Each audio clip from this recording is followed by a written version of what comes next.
Fala galera do YouTube, aqui quem fala é o Anderson e você está no Godzilla Maluco. Gente, hoje a gente vai fazer uma análise do design do Rage. Antes de mais nada, quero mandar um abraço para meu amigo Rafael Gumieri, que deu dicas importantíssimas para esse vídeo, hein? Então, Rafa, um abraço para você. Bom galera, Rage, um game que saiu em 2011, desenvolvido pela Bethesda em parceria com a ID, quem não se lembra da ID, produtora de games como Doom, Duke Nukem, Shadow Warrior, por aí vai. Eles desenvolveram uma engine chamada ID Tech 5. Para quem não sabe o que é uma engine, é o que faz tudo acontecer dentro do jogo. Então vamos dizer assim que a engine está para o game, assim como o Windows está para o PC. Sem ela nada acontece. É essa ferramenta que possibilita que os designers, os roteiristas e tudo mais criem as histórias, criem as fases, criem todo o enredo. Bom, essa engine ela foi revolucionária para a época, marcou o início de um novo tipo de desenvolvimento produtivo até dentro mesmo da Bethesda, que encomendou esse material para a ID. Vamos falar um pouquinho sobre a história desse game. Logo que esse game saiu, esse game saiu um ano depois do Fallout New Vegas, que foi o último Fallout. Muitos falavam que esse game, o Rage, seria o Fallout 4. A Bethesda nunca confirmou essa informação. O que ela dizia é que, na verdade, esse game era um game de teste para essa plataforma nova, para essa ID Tech 5. Só que uma coisa não batia muito bem. A história do Rage ela é muito parecida com a história do Fallout. Então, os dois são sobre a história de um sobrevivente de um vault que foi construído para tempos apocalípticos. A Terra é praticamente destruída quando você sai do vault como sendo um único sobrevivente ou um dos únicos sobreviventes.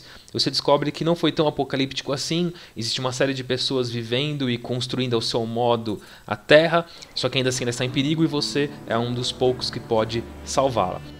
A história é essa para os dois games. A diferença, no Fallout a gente tem a Guerra Fria de fundo, que culminou numa guerra atômica, e no Rage a gente tem um meteoro que se choca com a Terra e destrói uma série de coisas. Além disso, a gente tem alguns estilos que são muito parecidos de um game para outro.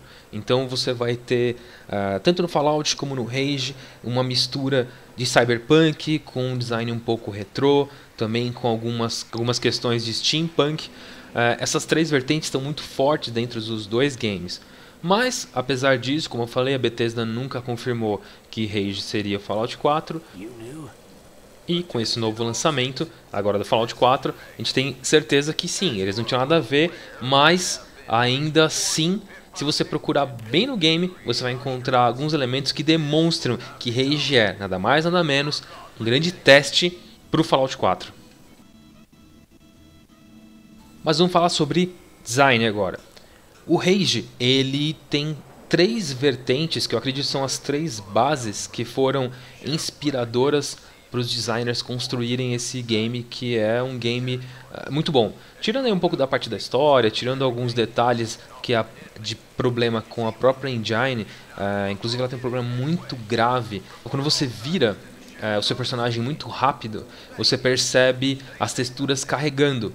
E eles lançaram alguns DLCs e nenhum desses DLCs corrigiram esse bug. Na verdade, acreditava-se que essa engine não teria condição de ir para o mercado, ainda assim foi lançado dessa forma. Isso é um bug bem ruim, atrapalha bastante a jogabilidade e acaba atrapalhando o design. Querendo ou não, é um game muito bonito, foi criado com detalhes excepcionais e essa engine não colabora tanto para ele. Mas vamos falar sobre design propriamente dito.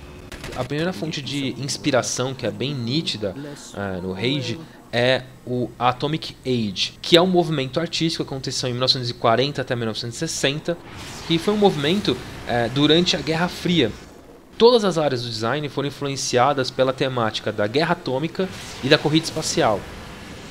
como exemplos aí, ou ícones desse movimento, a gente tem o foguete, a gente tem o cogumelo atômico, a gente tem layouts, formas distorcidas, muitas vezes desequilibradas e muitas partículas. Quando a gente examina um pouco os layouts dessa época, a gente percebe muita partícula, muita estrela, muita bolinha, muita coisa separada, quase como sparks, faíscas, né, saindo dos materiais.